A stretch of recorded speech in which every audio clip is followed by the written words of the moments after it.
Tudo bem, pessoal? Vamos aqui para o nosso estudo do livro Nos Domínios da Mediunidade. Agora a gente vai para o capítulo 1. Efetivamente vamos entrar aqui na nossa história, direto para o nosso livro. Capítulo 1. Estudando a Mediunidade. Eu vou trazer só um resuminho do capítulo, porque ele é bem denso, tem bastante conteúdo. E provavelmente a gente vai precisar de 2 encontros, talvez um terceiro encontro adicional, que vai tratar de um outro livro, para a gente amarrar esse capítulo. No decorrer aqui eu explico. Estudando a Mediunidade, capítulo 1. Então, o resumo aqui do nosso capítulo.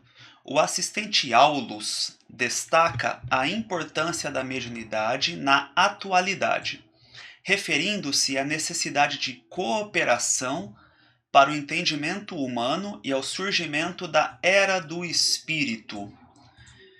Eles não deixam claro o que eles entendem por Era do Espírito, mas podemos entender, dentre todas as outras informações, a questão do mundo de regeneração. A mente é identificada como a base de todos os fenômenos mediúnicos, com a mediunidade sendo vista como uma expressão do pensamento divino. Então, palavras fortes aqui pra gente. Mente, mediunidade, enquanto uma expressão do pensamento divino.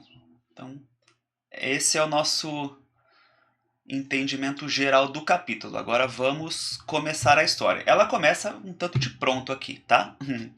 Mas já é texto integral do livro. Eu vou fazer a leitura do capítulo inteiro, o quanto a gente avançar hoje, sem resumir o capítulo, porque eu sinto que por enquanto vai fluir assim. Se mais pra frente a gente sentir que tem que resumir capítulos, daí eu explico as razões e eu vou fazer o melhor possível para não deixar a ponta solta, igual a gente fez no Diálogo com as Sombras.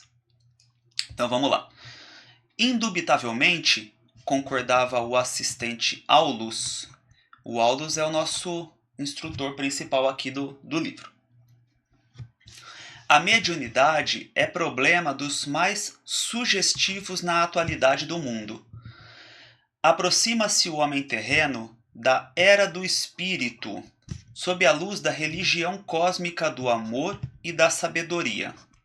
Nossas duas asas, amor e sabedoria. E de certo, precisa de cooperação, a fim de que se lhe habilite o entendimento. No prefácio, no vídeo anterior, a gente viu a questão dos cientistas provavelmente desenvolverem métodos e técnicas que vão revelar a espiritualidade. E aí, talvez também a questão da era do espírito já seja nisso, a revelação do mundo espiritual para as bases científicas atuais. Então, a grande questão é, quando isso acontecer, como que a coisa vai estar? A ideia é que a obra de Chico, especialmente, primeiro Kardec trazendo toda a base, mas essa obra de Chico, que complementa e acrescenta tanta coisa, ela sirva de parâmetro para que os cientistas possam olhar e falar, nossa, realmente já estava tudo aqui. A gente ignorava por conta de não termos aparatos e técnicas adequadas para chegar na questão espiritual, mas já estava tudo aqui, já estava tudo explicado. E fica aí a questão, né? Beleza, você sabe que existe o espírito, a questão espiritual, então a gente quer ter contato. Como que funciona isso? E aí que entra a palavra-chave mediunidade para a gente. Então precisa de cooperação a fim de que se lhe habilite o entendimento. Porque também nós espíritas sabemos que qualquer espírito se comunica. Desde os espíritos sábios até os zombeteiros, né? Pseudo-sábios, enfim. A gente tem as categorias ali e a qualidade das comunicações. Então, chegando a acontecer isso, conforme se anuncia, nós já temos material pronto, com Kardec no caso, classificando as comunicações. E aí a gente tem toda essa lição viva que é a obra de André Luiz por Chico. Então, já vai preparando o terreno, acaba sendo isso no final das contas. Então vamos lá. O orientador, de feição nobre e simpática, recebera-nos a pedido de Clarencio, que acaba sendo aqui o grande mentor, o grande guia de André Luiz, né, o ministro Clarencio. Então o Aldous recebeu o André Luiz para um curso rápido de ciências mediúnicas.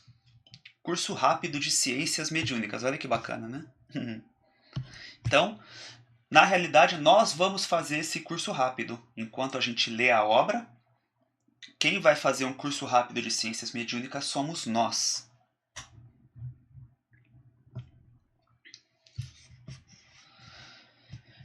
Especializara-se em trabalhos dessa natureza, consagrando-lhes muitos anos de abnegação. Era por isso, dentre as relações do ministro, que se nos fizera patrono e condutor, olha lá, ao que o Clarencio, patrono e condutor, era um dos companheiros mais competentes no assunto. Aulus nos acolhera com afabilidade e doçura.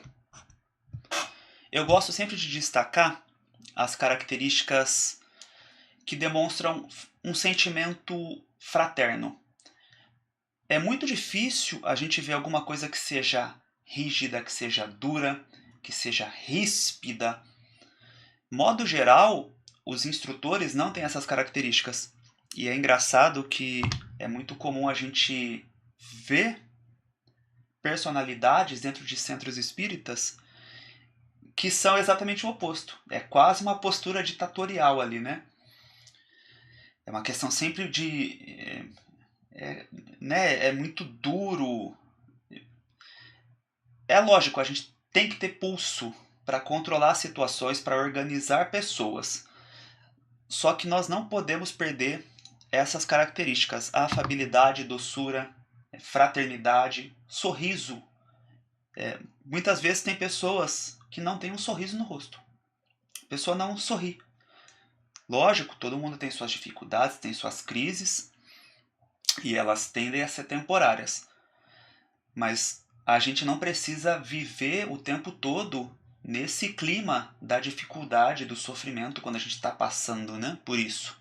Especialmente quem está à frente, quem está nos postos de maior responsabilidade dentro de um centro. Então é um chamado de atenção aqui para nós espíritas.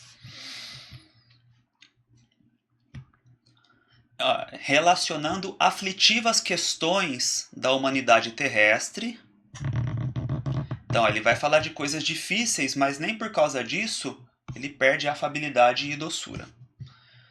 Pousava em nós o olhar firme e lúcido, ou seja, afável, doce, mas também firme e lúcido. Essa é a nossa grande dificuldade. A gente não ser nem bonzinho demais e nem ser duro demais. Não apenas com o interesse de irmão mais velho, mas também com a afetividade de um pai enternecido. Hilário e eu não conseguíamos disfarçar a admiração. Era um privilégio ouvi-lo discorrer sobre o tema que nos trazia até ali, ou seja, a mediunidade. Aliavam-se nele... Deixa eu ver minha caneta, tá aqui. Acho que tinha perdido minha caneta, desculpa. Aliavam-se nele substanciosa riqueza cultural e o mais entranhado patrimônio de amor, causando-nos satisfação em vê-lo reportar-se às necessidades humanas com o carinho do médico benevolente e sábio, que desce à condição de enfermeiro para a alegria de ajudar e salvar. Quer dizer, não é apenas um teórico, só que é mão na massa. Ele não está só apenas ordenando, discorrendo sobre, ele não tem só a técnica, ele pega e faz. É mais ou menos isso.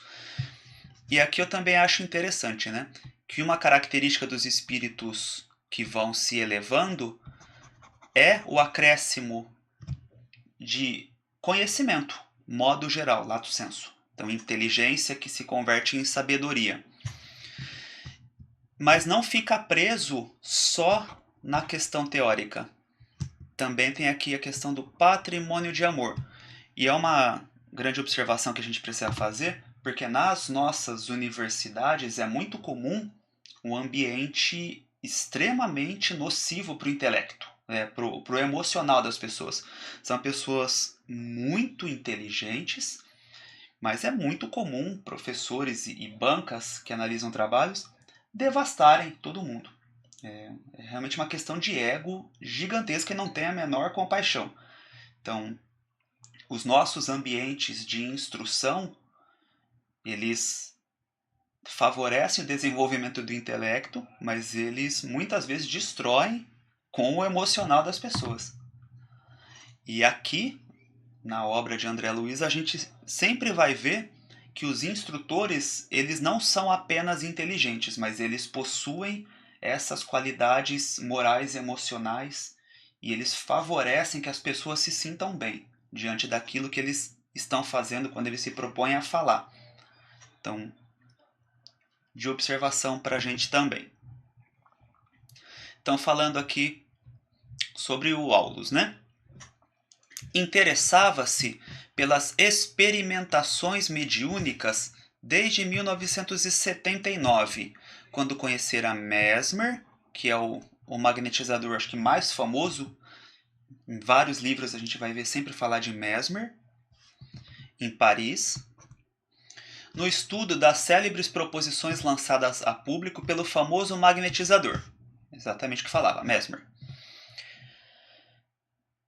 Aulus, reencarnando no início do século passado, apreciara de perto as realizações de Allan Kardec na codificação do Espiritismo e privara, aí está que ele conheceu algumas pessoas, cujos nomes eu talvez não saiba pronunciar direito, mas vamos ler aqui. Carraganet e Balzac, então teve contato com esses, com Théophile Gautier e Victor Hugo. Essas personalidades, eu vou deixar link de referência para quem quiser saber um pouco mais.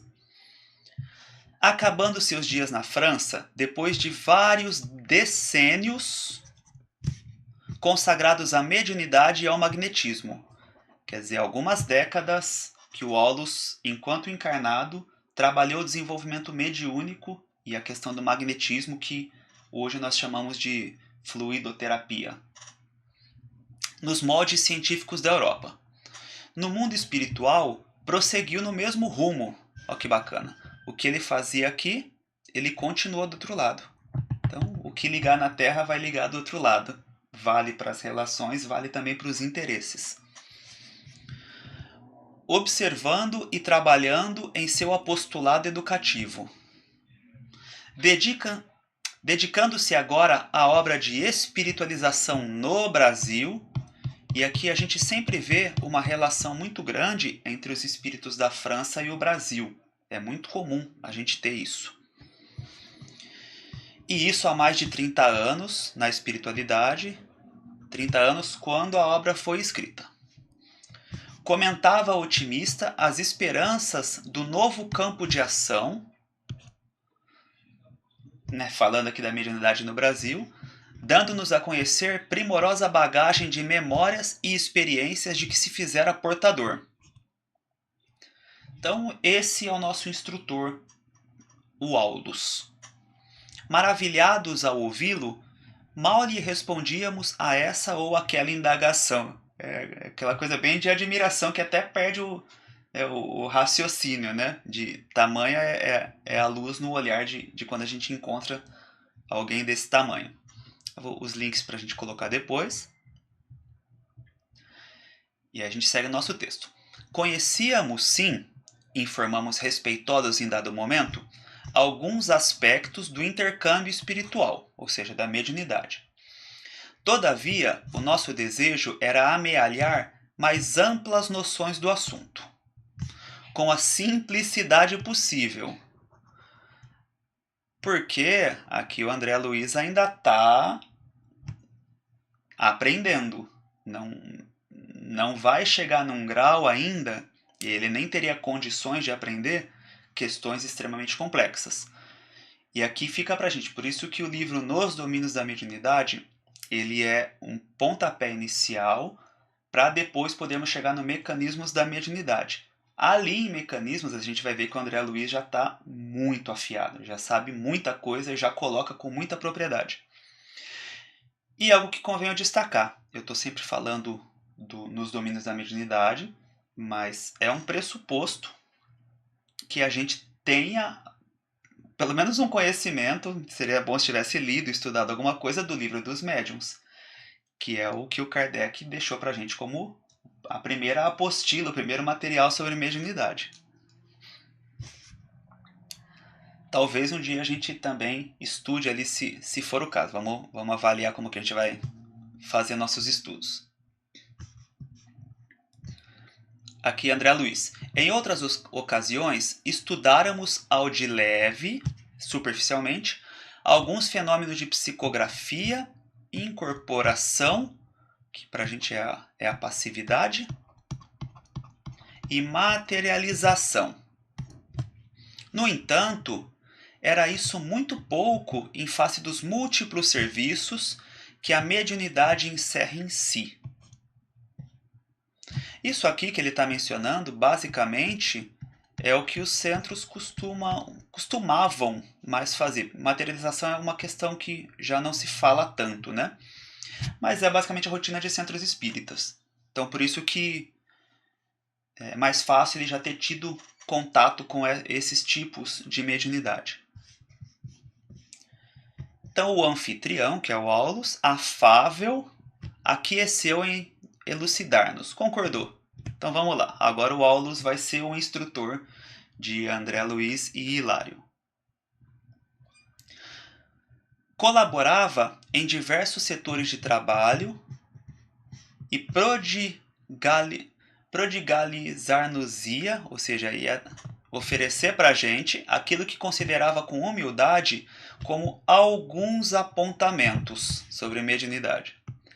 Vocês vão ver que esses alguns apontamentos é bastante coisa. Por isso que até colocou essas aspas aqui, eu achei que são até curiosas no texto. Alguns apontamentos. A impressão que dá é que o próprio André Luiz comenta assim, não é, tá muito mais do que alguns.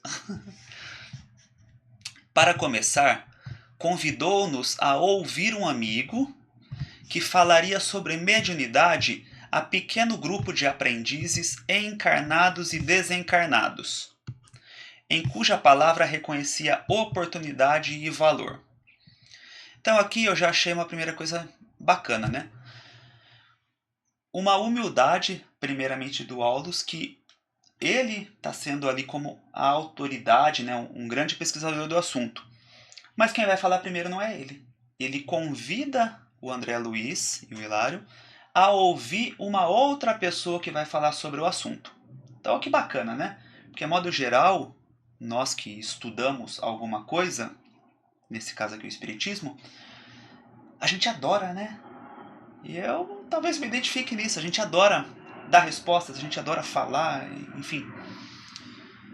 Então é um chamado de atenção, de uma questão de bastante humildade, porque tudo o que vai ser dito a seguir, o próprio Aulus poderia ter falado, mas ele preferiu oferecer um ambiente com outras pessoas, um pequeno grupo, e deixar outra pessoa falar primeiro. Então, são lições que a gente vai pegando nas entrelinhas do estudo. Não nos fizemos de rogados ante a obsequiosa lembrança. Ou seja, adoraram o convite, lógico. E porque não havia tempo a perder, seguimos-los prestamente.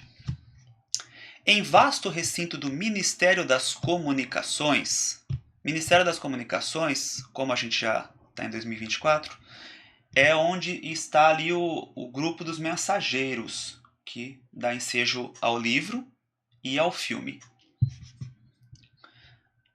Entre outras questões, o Ministério das Comunicações tem essa atribuição de favorecer o intercâmbio e a educação da mediunidade.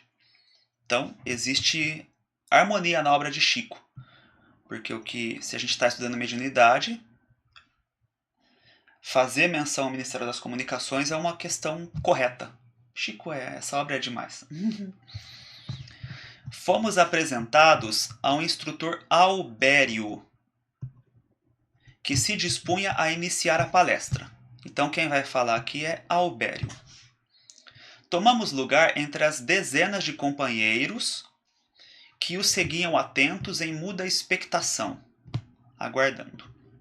Então lembrando, a gente tem aqui pessoas, espíritos encarnados e desencarnados.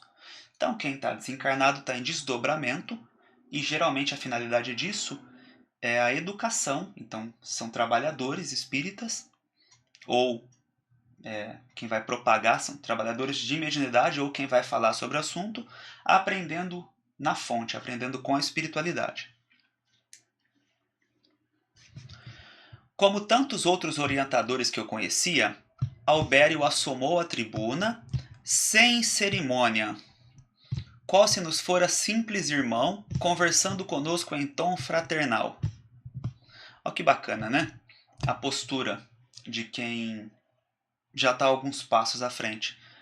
E a gente olha esse tipo de comportamento, né? Assomou a tribuna sem cerimônia, falando conosco em tom fraternal.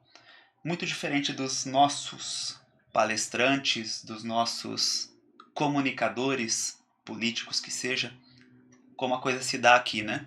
Absolutamente diferente. Então vamos lá. Palavras de Albério. Meus amigos, falou com segurança, dando continuidade aos nossos estudos anteriores, ou seja, o André Luiz e o Hilário, eles estão chegando para ouvir uma palestra, mas já estava acontecendo ali um curso, né, uma sequência de estudos do Albério com aquele grupo de espíritos. Precisamos considerar que a mente permanece na base de todos os fenômenos mediúnicos. Se ela está na base, ela vem primeiro. Então, para falarmos de mediunidade, pensa no centro espírita. Tem tudo o que a gente vê, mas por trás de tudo, vai ter sempre o elemento, o estudo, vai ter sempre a função da mente, a mente de cada sujeito. E acho que compensa, já que a gente está falando da palavra mente, compensa um breve resumo. Na obra espírita, a gente precisa diferenciar algumas coisas. Quando a gente fala mente, nós não estamos só falando de psiquismo ou de cabeça. Quando a gente vai falar só da questão da função mental, das questões psicológicas, o espiritismo, em regra, ele vai usar corpo mental para delimitar. Então, quando a gente quer falar do conjunto de pensamentos, se a gente for falar em termos espirituais ou se for falar no perispírito, a gente vai falar em corpo mental, que é um departamento do perispírito que cuida aqui da questão do psiquismo, dos pensamentos, das memórias. Então é o corpo mental. Quando a gente fala mente, nós estamos pensando antes ainda do perispírito. É até difícil diferenciar o que é espírito e o que é mente. Eu não encontro assim questões que a gente possa tratar de muito sobre a diferença entre o espírito e a mente, porque o que se coloca é que a mente, ela traça os parâmetros do perispírito, que por sua vez chegam no duplo etérico e no corpo físico. Então, é quase como se a gente fosse falar em termos de sinônimo para fins de estudo, mente e espírito, para não confundir, tá? Então, se a gente está falando mente, vamos pensar no espírito como um todo, em todas as nossas potencialidades, todos os nossos chakras, todas as nossas funções reunidas em um ponto só. Essa vai ser a mente para nós.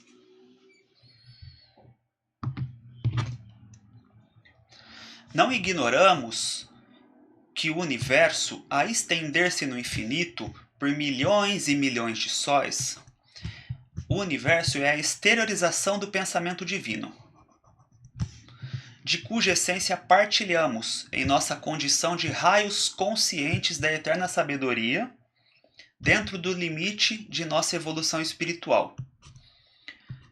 Quer dizer, nós estamos na mente de Deus. Basicamente é isso.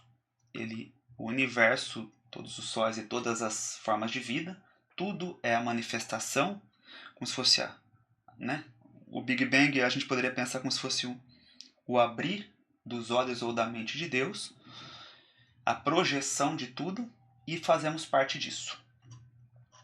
É legal que esse trecho aqui, ele faz uma relação direta com o prefácio, que nós estudamos no vídeo anterior, que falava das galáxias, do universo como um todo. Então, a impressão que dá é que o Emmanuel, quando foi fazer o prefácio, ele já quis amarrar os assuntos que viriam para a gente. Olha como que o texto continua aqui. Da superestrutura dos astros à infraestrutura subatômica, quer dizer, do macro para o micro, tudo está mergulhado na substância viva da mente de Deus. Essa substância viva da mente de Deus é o fluido cósmico universal, na nossa linguagem espírita. Assim como os peixes e as plantas da água estão contidos no oceano imenso. Filhos do Criador, dele herdamos a faculdade de criar e desenvolver, nutrir e transformar. Naturalmente circunscritos nas dimensões conceptuais em que nos encontramos, quer dizer, no grau evolutivo, é isso que ele quer dizer. Embora na insignificância de nossa posição, a glória dos espíritos que já atingiram a angelitude, tá difícil, mas eu já explico. Podemos arrojar de nós a energia atuante do próprio pensamento, estabelecendo, em torno da nossa individualidade, o ambiente psíquico que nos é familiar. Vamos entender um pouquinho, vamos resumir. Ele está deixando claro que ele não é um espírito puro, não atingiu a angelitude, a glória dos espíritos que atingiram a angelitude, ou seja, ele não é um espírito puro. Mesmo assim, mesmo sem ser um espírito puro, ele pode arrojar, ele pode emitir energia atuante do próprio pensamento. Quer dizer, ele consegue usar a força mental para projetar energias. Em razão disso, a partir disso, estabelece em torno da nossa individualidade o ambiente psíquico que nos é familiar. Vamos melhorar ainda. A partir do que a gente pensa, nós temos a nossa aura, que muitas vezes vai ser chamada de túnica eletromagnética. A nossa aura, ela tem correspondência, ela externaliza no nosso campo de maneira mais visível para outros espíritos. Ela externaliza o que é projetado da nossa mente. E se a gente está falando mente, a gente está alguns passos atrás. Não só o psiquismo, mas também nossas energias, nossas emoções. Então a aura é um resumo de tudo que acontece em nós. Ela escancara. É parecido, a forma mais fácil da gente pensar na leitura, na interpretação da aura, é a nossa face. Então, desde que eu lembro, desde os livros infantis, tem lá uma expressão.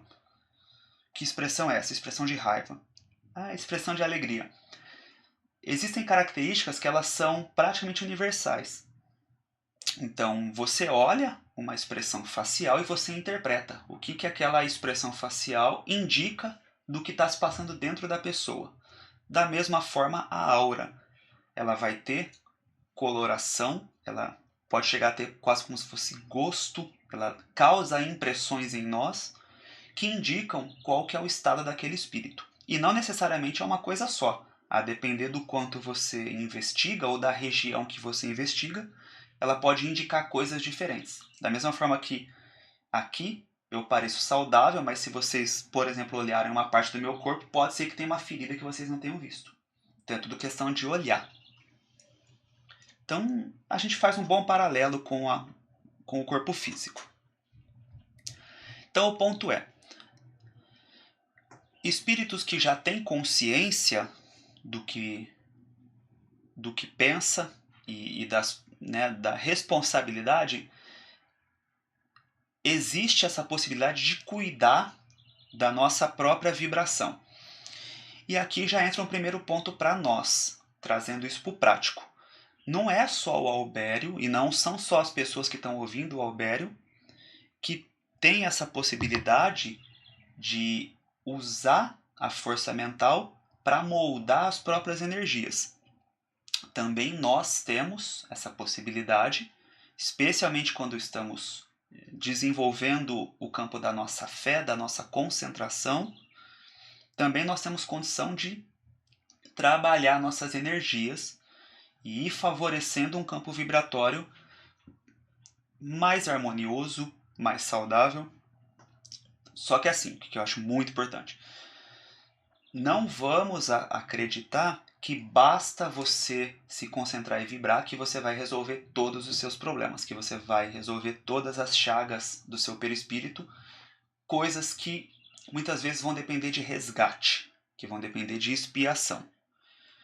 Então, nós podemos estar bem, estar numa boa vibração, mas não vamos deixar de acreditar que existem e existirão coisas a serem resgatadas, para não cair no falso positivismo de novo, para a gente não achar que tô vibrando positivo, vai estar tudo bem. E por vezes tem coisas, né? Existem questões se demonstrando, aparecendo e você nega. Não, mas eu estou vibrando bem, isso vai passar. E você esquece de olhar porque precisa olhar. Então, o pensamento positivo, regra geral, não vai curar uma infecção grave que você tem. Vai para o médico, toma remédio e trata da forma que tem que tratar.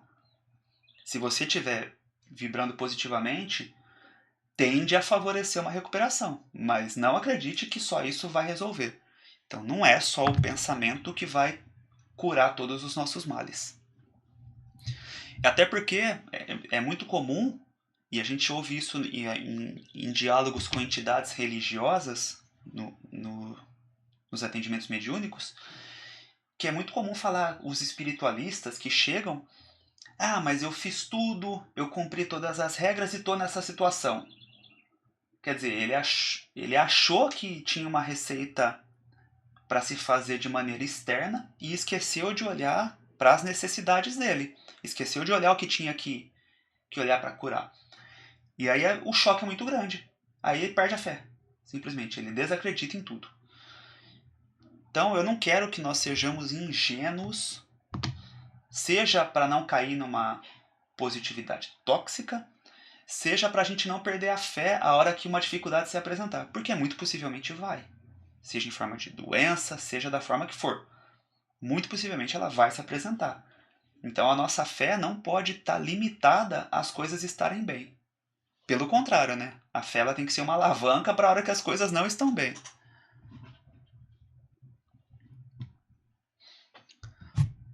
Então, voltando aqui para o texto. Cada mundo possui o campo de tensão eletromagnética que lhe é próprio, no teor da força gravítica em que se equilibra. Ou seja, falando da gravidade. E cada alma se envolve no círculo de forças vivas que lhe transpiram do hálito mental.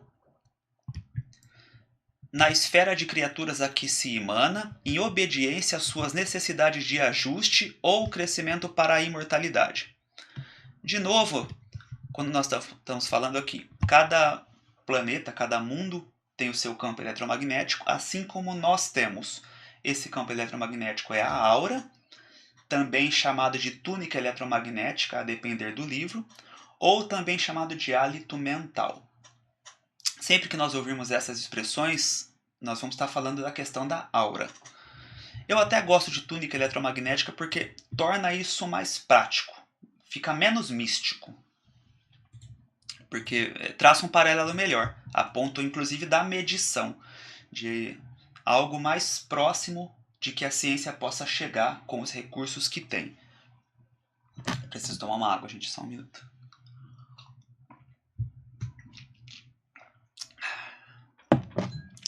Cada planeta revoluciona na órbita que lhe é assinalada pelas leis do equilíbrio, sem ultrapassar as linhas de gravitação que lhe dizem respeito. Então, existe um parâmetro para a gravidade dos planetas. E cada consciência evolve no grupo espiritual a cuja movimentação se subordina. Também cada consciência está relacionada e se manifesta e se atrela ao grupo espiritual a que se subordina. Então, o nosso grau evolutivo e a questão das afinidades. Também existem parâmetros para as nossas afinidades. Assim como falamos no vídeo anterior. É muito mais fácil a gente cair o padrão vibratório das afinidades do que a gente se manter elevado. O cair, ele é natural. O manter elevado, ele exige esforço. Então, eu tenho e com certeza todos têm exemplos de pessoas que, após acontecer, seja uma separação, seja um fato qualquer, a pessoa parece que cai em inúmeros degraus de evolução e vai se tornando mais chucra e rude e deixa de ter o brilho, porque parece que é um puxão natural. Se a gente não se mantém motivado a melhorar, o nosso estado natural ainda é de animalidade, de primitivismo. Então, exige um esforço da nossa parte para ir subindo esse padrão até que isso realmente internalize e que se torne nossos valores. Mas sempre vai ter uma margem de ascensão e uma linha de queda a qual a gente se rebaixa. E mesmo rebaixando, nós não dificilmente vamos rebaixar a ponto de outros que estão numa escala muito abaixo ainda. Então a gente, entre aspas e muitas aspas, involui até um ponto base, coisas que nosso coração e nossa consciência já não admitem. Aí seja o que for, para algumas pessoas uso de substâncias, praticar crimes, enfim. Existem coisas que mesmo na dificuldade a gente não aceita fazer.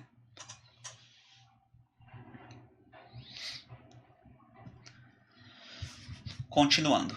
Somos, pois, vastíssimo conjunto de inteligências sintonizadas no mesmo padrão vibratório de percepção, integrando um todo, constituído de alguns bilhões de seres que formam, por assim dizer, a humanidade terrestre. Então, vamos fazer algumas leituras aqui. A humanidade terrestre, por mais que a gente ache que nós somos espíritas, somos melhores e cada religião e cada ser, cada grupo, todo mundo no fundo se acha melhor que o outro. E por conta disso, nós temos tantas divisões, tantos crimes e tantas guerras e tantas brigas. Mas a gente é uma família em especial aqui na Terra. Todos os seres formam aqui uma família universal, mas vamos pensar que aqui na Terra, segundo o livro nos apresenta, nós estamos todos dentro de um padrão. Uma linha mínima e uma linha, vou chamar de máxima, mas uma linha esperada de evolução. Então está todo mundo dentro do mesmo lote. Não somos todos iguais, mas somos todos do mesmo lote de fabricação. A gente é muito parecido. Podemos achar que não, mas no fundo nossos valores são nossas expectativas, quando a gente está bem e quando a gente não está bem, nossas reações são muito próximas. Existem exceções, obviamente, e elas fogem da curva a ponto de chamar a nossa atenção para o bem e para o mal, mas numa média é todo mundo muito parecido. Então essa coisa de a gente ficar criando diferença de casta e de querer achar que somos superiores, enfim, isso é uma grande bobagem e é uma ignorância tremenda. Então, não vamos cair em contos, em chamados que queiram achar que nossa etnia, nosso meio cultural, o grupo a que a gente pertence, a sociedade a que a gente integra, que isso faz de nós pessoas melhores. Não é. Então a gente deveria se unir muito mais do que ficar criando separação e divergência. inteligências sintonizadas no mesmo padrão vibratório de percepção. Isso aqui é muito mais apurado em uma reunião mediúnica. Ali, a sintonia é ainda maior e tem que ser ainda maior. E quando a gente tem pessoas que estão passando por problemas, aquilo, de alguma forma, é percebido no campo. Só que existem duas situações que eu considero importantes. Existe a pessoa que está ruim, que não está num bom momento, e ela está com uma vibração complicada, só que ela não tem problemas com o grupo. Essa pessoa, a espiritualidade de alguma forma envolve e cria ali uma proteção para não permitir que isso derrube a reunião, que isso atrapalhe tanto. A espiritualidade vai cuidando dessa pessoa, e aí é bom que o próprio grupo, a dirigência do grupo, tenha um olhar mais específico para cuidar dessa pessoa. E existem aqueles que estão com uma perturbação maior, que já estão começando a romper e criar divergência dentro do grupo, ainda que seja só mental. Pode não estar começando a falar e criar desavença, mas internamente ela já não concorda. Eu não concordo com isso, não acho que é assim. Essa pessoa, além de perturbar a vibração, ela já é, vou chamar assim, tá? Ela é uma célula cancerígena para o grupo. E isso exige de nós muito mais cuidado. Então, assim, de nossa parte, olhando para nós, se existe algo no nosso grupo, na nossa reunião, se existe algo que está criando divergências internas, pode ter certeza que isso está afetando a reunião. Se você não concorda com alguém e está começando a ter pensamentos que não são bons com essa pessoa, considere que você está criando problema numa reunião. Então, seja como for, se você vai conversar, vai pedir uma reunião que tente ser harmoniosa, procura uma solução para isso. Não leva para uma reunião mediúnica suas divergências, suas posições negativas e raivosas contra um grupo, contra algumas pessoas.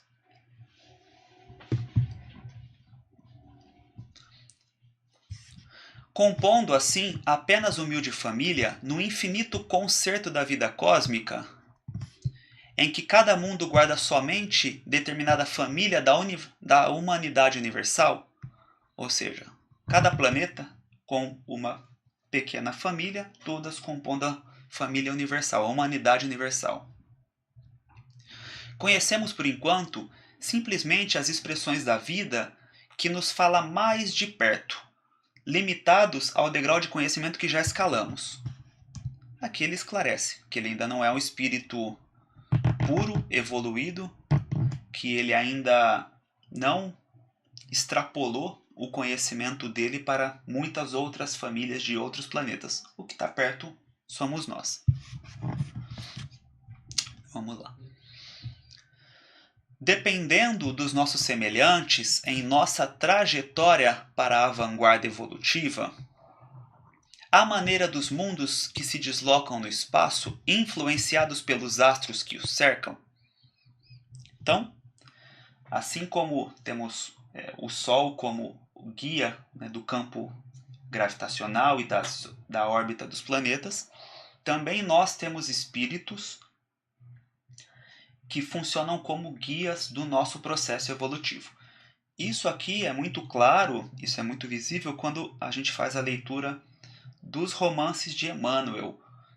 Muito ali no Ave Cristo, no Há 2000 anos, a gente tem essa exposição de entidades superiores que guiam a reencarnação, a encarnação de outros seres.